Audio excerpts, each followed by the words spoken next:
ওই পোলাটারে ঘুম পাড়াতে চাইছিলাম, আর ওই ফাতেমা মেয়েটা আইসা পাকড়া দিল। সেম সেম, এই মাইয়াটা আমার কামে পানি ফালাইয়া দিছে। নামাজ পড়বি না? ওযু করে আয়। হ্যাঁ মাম্মি যাচ্ছি। এই তুমি ভুল করতেছো, এখন বিশ্রাম না নিলে পরে কিন্তু তারাবির নামাজ পড়তে পারবা না।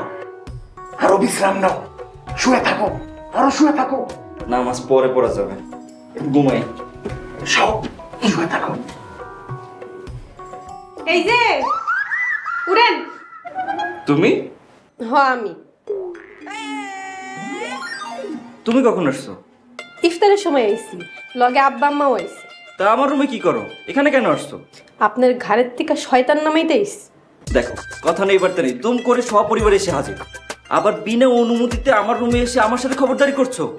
খবরদারি আপনি দেখছেন কি? আপনি নামাজ ফাঁকি দিয়ে ইফতার টাইমে এনে শুয়ে থাকবেন, এটা আমি কোনো মতেই হইতে দিব না। যান, উঠে ওযু করে নামাজ পড়েন। আমি যাবো না, তুমি যাও। আমার কথা যদি আপনি না শুনেন তাহলে কিন্তু দাদা জানলে বিচার দিব। যাও, দাদাকে যাই বলো। দাদা! চাইছ না, অনেক চাইছ না, কিন্তু অনেক চাইছ না।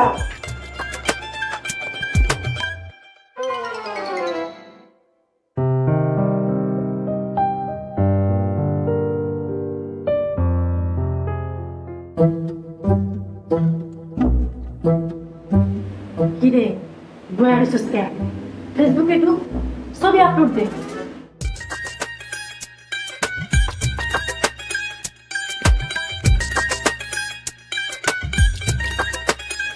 কিরে নামাজ পড়বি না? সময় চলে যাচ্ছে, ওযু করে নে। মা তুমি যাও, আমি আসতেছি, তুমি পড়ো। এখনই চল আমার সঙ্গে। বল তোর হাতে নেল পলিশ, তুই নামাজ পড়তে পারবি না? মা আমার হাত তো নেল পলিশ, আমি কেমনে নামাজ পড়বো? এটা আগে মনে ছিল না?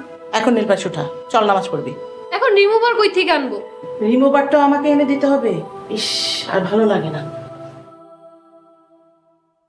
আবার ফেসবুকে যা, ফেসবুকে যা।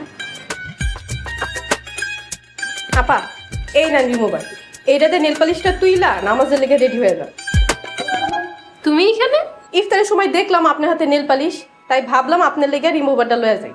এটা দেখুন আপনি নেল পলিশটা তুইলা আপনি নামাজের লেগে রেডি হন। আজকে আমরা একলগে নামাজ পড়ব। তুমি যাও, আমি এখন নামাজ পড়তে পারবো না, যাও। সাসি, সাসি! আবার কি হয়েছে?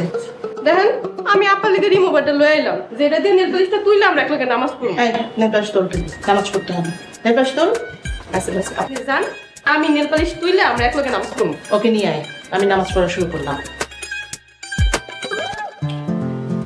এই মাইয়া কি করতেছে, কি করতেছে? আমার সব শয়তানি কামটা নষ্ট করতেছে। এই মাইয়ারে কি করা যায়?